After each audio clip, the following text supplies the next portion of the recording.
JF-17ను కూల్చేసింది భారత సైన్యం. ప్రధాని మోడీతో అజిత్ దోవల్ ప్రత్యేకంగా భేటీ అయ్యారు. సరిహద్దుల్లో తాజా పరిస్థితిపై చర్చిస్తున్నారు.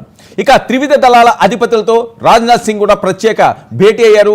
భారత్పై మరోసారి దాడులకు పాకిస్తాన్ తెగబడడంపై చాలా సీరియస్గా తీసుకున్నారు. జమ్మూ ఎయిర్పోర్ట్ పై ఈ ర్యాకెట్ దాడి జరిగింది. ఇక జమ్మూలో 7 చోట్ల ఈ భారీ శబ్దాలు వినిపిస్తున్నాయి. ఇక జమ్మూ కాశ్మీర్లో మోగిన యుద్ధ సైరన్లు జమ్మూ కాశ్మీర్ ప్రాంతాన్ని టార్గెట్ చేసుకుని పెహల్గామ్లో అమాయక ప్రజలందరినీ కూడా పాకిస్తాన్ ఏ రకంగా ఎంత అతి కిరాతకంగా దాడి చేసి చంపిందో వేరే చెప్పాల్సిన అవసరం లేదు. దీనికి ప్రతీకారంగా కేవలం ఎక్కడైతే ఉగ్రమూకలు ఉన్నాయో, ఎక్కడైతే ఉగ్రమూకల స్థావరాలు ఉన్నాయో వాటిని మాత్రమే టార్గెట్ చేసుకుని భారత్ అటాక్ చేయడం జరిగింది. అయినప్పటికీ కూడా పాక్కి ఇంకా బుద్ధి రాలేదు. పాక్ పౌరులను కానీ అలాగే పాక్ సైన్యాన్ని కానీ భారత్ ఎప్పుడూ టార్గెట్ చేయలేదు.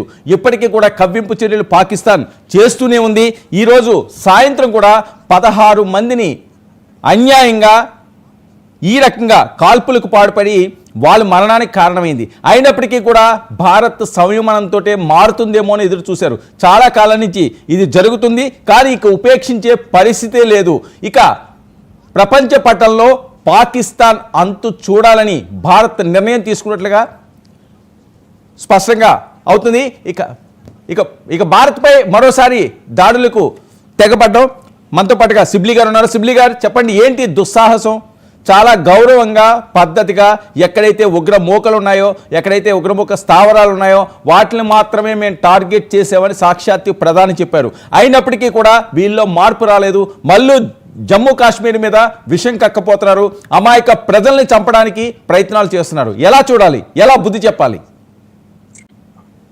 అత్యంత దారుణం సార్ ఇది. పాకిస్తాన్ యొక్క పరిస్థితి ఏంటి అనేది మనకు అందరికి కూడా తెలిసిందే. మనం అనేక సార్లు మనం ప్రస్తావించుకున్నాం కుక్కతో ఒక వంకర అని చెప్పేసి.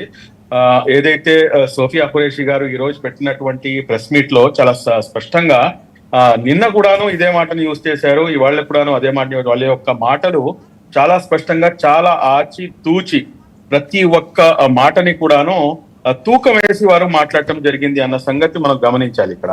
అదేంటంటే మన చాలా ఆచి తూచి ప్రతి ఒక్క మాటని కూడాను తూకం వేసి వారు మాట్లాడటం జరిగింది అన్న సంగతి మనం గమనించాలి ఇక్కడ.